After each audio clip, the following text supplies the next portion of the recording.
Hello, my name is Andrew Hagle, and some of you know me as Sniggle Fluffy on Experience Project or Truck and Hubby on Twitter. And this video is going to do an examination of cigarette advertising and does it really influence young people in general, women, to smoke. We've got some statistics and also some of the anti-smoking commentary from both Dr. Tim Johnson, the medical editor, former medical editor of ABC News, as well as Congressman Henry Waxman from California. Both of the videos of Congressman Waxman and Dr. Tim Johnson were filmed in 1992, as well as some of the advertising that was from the late 60s and early 70s. Then I'll be back to share some very interesting statistics with you. Enjoying the great new taste of Kent 100s. How about you?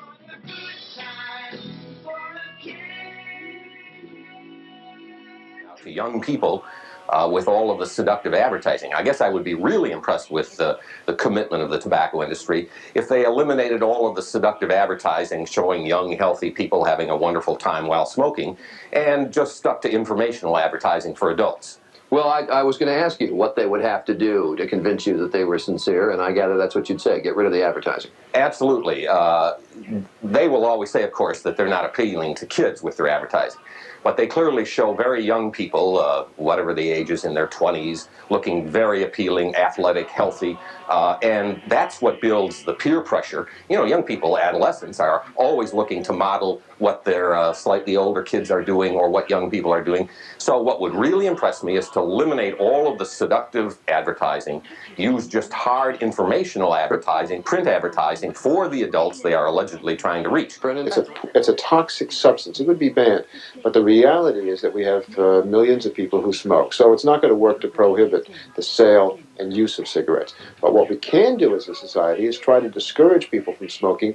And in discouraging people from smoking, we ought not to allow billions of dollars to be spent to encourage people to smoke. First of all, advertising doesn't cause smokers any more than advertising causes bathers or anything like that. We're all aware of the existence of tobacco products, specifically cigarettes.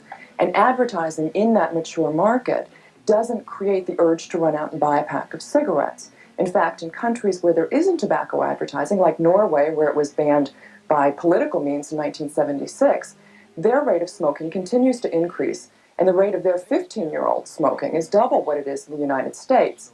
The industry thinks that advertising is important. We think that all of the political battles that we're facing are important. It's our industry and our customers.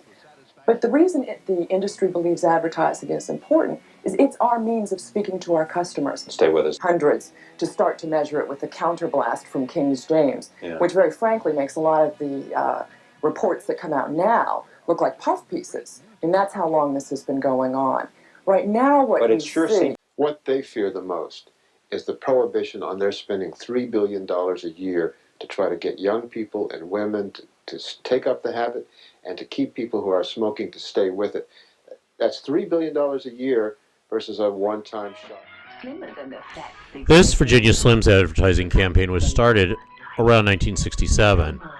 But what's interesting is that between the years 1965 and 1970, the number of women smokers actually dropped from 33.9% to 31.5%.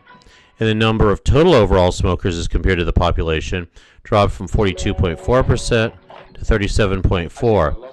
So is the seductive advertising really an influence? You decide. Please join me on social media to continue the conversation. I'm on the following websites. I'm Andrew Hagle, and I brought you this message. Thank you for watching, and God bless. I couldn't leave you, my Virginia Slim. You'll have to leave too with my Nick. They have a special order. Virginia Slims. A beautiful city.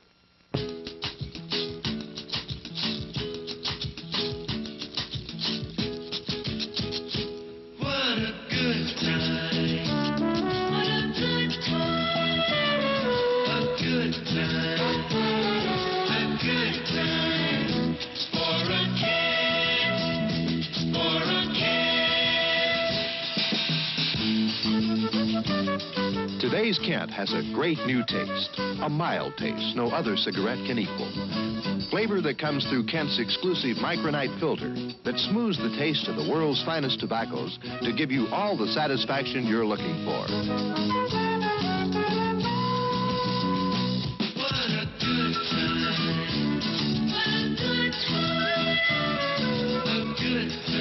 Today, smokers everywhere are enjoying the great new taste of Kent. King size or 100s.